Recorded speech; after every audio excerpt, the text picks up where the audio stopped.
The Google Ad Grant allows organizations, likely yours, a $10,000 ad spend every single month. And this is an incredible opportunity for you to be able to run ads on Google free of charge. Now, you might need to hire a company to help you put them together or spend some time and effort to do them yourself.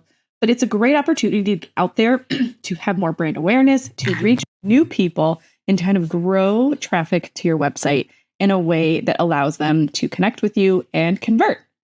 So today's episode is all about how to set up your website to take advantage of the Google Ad Grant in the best way possible.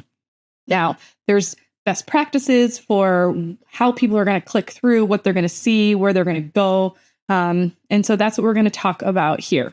I hope to have a bonus episode coming to you in a few short weeks that talks a little bit more about the meat and potatoes of a Google Ad Grant and how to set them up. But for today, we're really focusing on your website and how to make sure it's optimized and ready to go so that when you do turn those Google ads on, you see great success, great traffic, and most importantly, great conversions. So that is what we are talking about today in this short episode.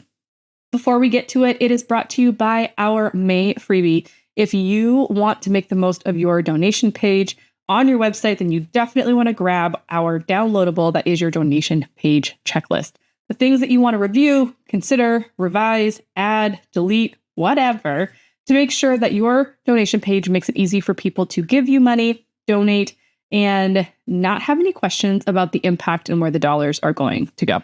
So head on over to thefirstclick.net/resources to download this freebie. And don't forget, we have new freebies every single month. So keep checking back so that you can see all of the incredible resources that we have available for you to take advantage of in your digital marketing and online fundraising needs.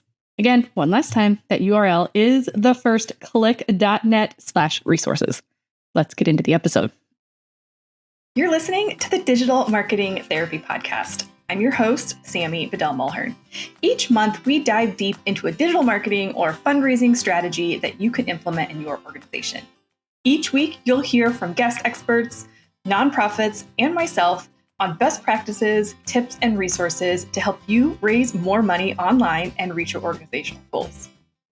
So Google Ads are a great way to get in front of people that are searching for the things that you do, right? You use Google search all the time. And the Google Ad Grant allows you to be a part of all of the places, the top, the bottom, the side, all the new things that Google comes out with in ways to show sponsored posts, sponsored ads. And so we definitely want to make sure we're taking advantage of this. And with Google giving nonprofit organizations $10,000 each month to run these ads, it's a great opportunity for you to get out there and for people locally, nationally, globally, depending on your organization, to really understand who you are and why you are the people that they need to go to help solve this problem, whether that's in need of services or to donate, right? Attend your events, what have you. But there's a few things that we want to talk about on your website before you even start running a Google ad. And that is to make sure that you have the right elements in place to be able to get these ads up and rolling. So first thing we really want to think about is, what are the goals? We always go back to our goals. What are we trying to achieve short-term and long-term?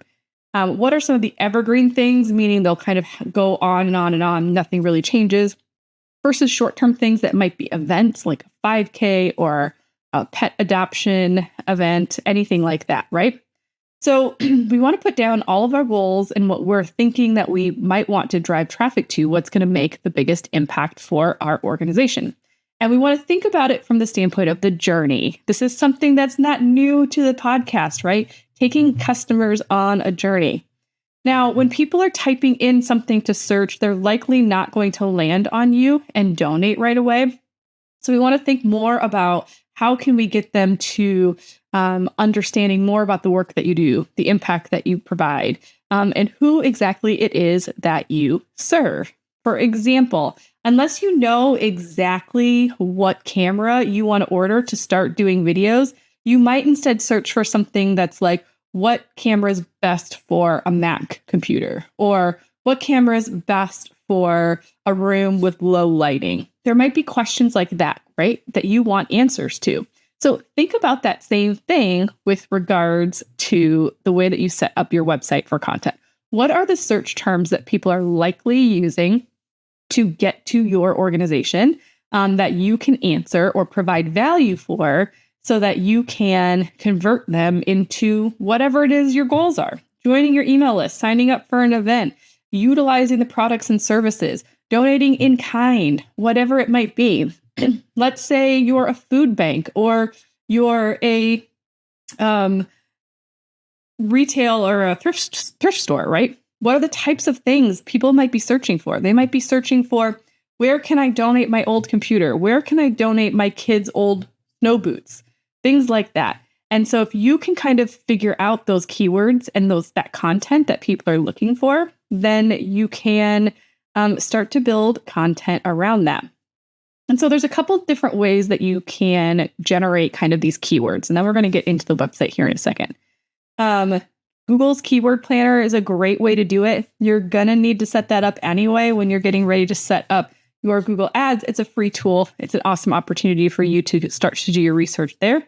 You can go off conversations that you're having with people generally as you're out and about.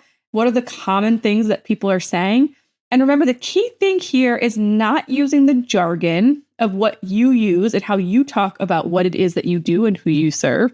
It's about using the terms that people are going to be using when they're searching. So just keep that in mind as you start to put all this together. Another great tool is going to YouTube or just Google search and typing in maybe 1 or 2 words of something you think people are searching for. It will start to auto-populate results of what people are looking for or what people are searching, what they think that you might be interested in. So those are great places to start. And then if you want to get a little bit more sophisticated, there's of course SEO tools like SEMrush, which we love, and other things like that. They often come with a fee. So just keep that in mind. But as you're just getting started, the keyword planner, good old Google search and YouTube search, and conversations that you have with people on a regular basis are a great place to start. And then once you kind of identify what some of those top keywords are, you want to align them with the goals. And then that's where you start to kind of identify the pages on your website that you want to be driving traffic to and ensuring that they're in alignment with kind of the journey that we're taking our donors on or our customers or whatever the goal is. So what that might look like is a blog post, right? that has the answer to the solution. So if the question is, can I recycle the clamshell thingies, right? That we get at this grocery store. So you might have a whole blog post that is things that can be recycled. You might have another blog post that things that can't be recycled, right? And the ads could potentially run to both of those blog posts based off of that keyword and that search term. So we want to just be thoughtful of what content are we creating. Then for the brand awareness side of things, it's really just mission driven. Do we have the pages that are talking about the things, right? Where can I go if I don't have any food to feed my kids tonight? Is there a food bank nearby? Things like that okay, these would be great keywords to create an ad around to send people to this particular page, because you'll be able to tell the Google Ad Grant, here is the keyword we're focusing on. Here's the URL that it's going to. Here's a little bit of a snippet of the language. Now, the key thing here is we want to make sure that it's very genuine and authentic. We want to make sure that the content that we're sending people to is in alignment with what we're saying that ad is about. So be very thoughtful of the way that you're crafting the language on those pages, the content that's on that page, and that it adds up to what you're sending people to, so they end up where they think they're going. It's going to help you with your overall quality and authenticity and great traffic, time on site, people moving through. Okay, so now that we kind of know the pages and the things that we're trying to direct people to, we want to make sure we're continuing to take them on the journey. So what's the next step that we need them to take? It's likely not going to be your donate page, even though that would be great if we could. Instead, great options here are ticket sales, if it's an event that makes sense, right? Maybe your keyword is what run walks are happening in my area, right? That could be a good one for you. And that would likely go to a registration page. That makes sense. On your blog posts and things, it could be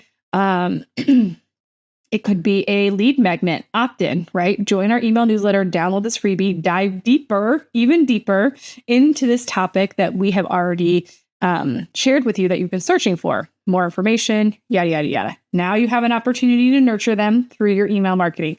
And excuse me. Goodness.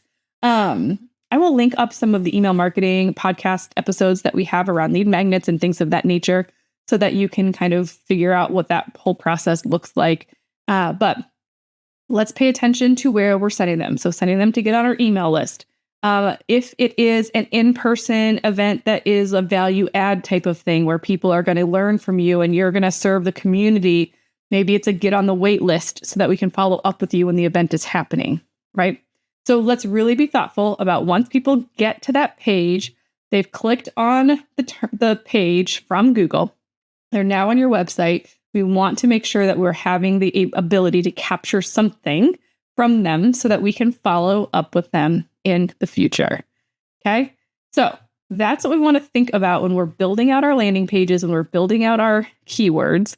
And when you start with Google Ads, you're going to build out quite a few ads all at once, likely things that are your company name or your organization name, things that are kind of like the generic search terms that people might be looking for based off of the work that you do. And then you'll continue to refine as you go. So you don't need to build out a whole ton of content, but I would definitely recommend you have a handful of really great, strong brand awareness blog posts that talk about the problem you solve, that you make sure that your services page and your About Us page are spot on and have all of the relevant mission, values, services that you are currently doing that are the biggest priorities, and that you continue to make sure that you have some time on your schedule to update, review, and maybe change some of the content based off of the feedback that you're getting from the terms and the language that people are using. The biggest hiccup here is using terms that are not the terms that your audience uses. So that's the thing I really want to drive home, is make sure you're using the language that your audience uses. We always say that about your website in general, but I think it's even more important because we're searching in Google in the words that we use. So if you aren't taking advantage of the Google Ad Grant yet, I highly recommend that you do. We did another episode with my friends at Nonprofit Megaphone about the Google Ad Grant and some more specifics. So I'll also link that up in the show notes here. But now is a great time to take a look at your website and see how you might be able to optimize it. For now, thank you so much for listening and hanging out with us all month as we've talked about websites.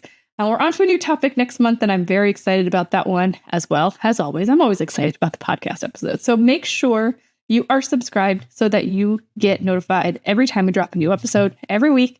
And thank you so much for taking time to listen to these episodes. And I will see you in the next one.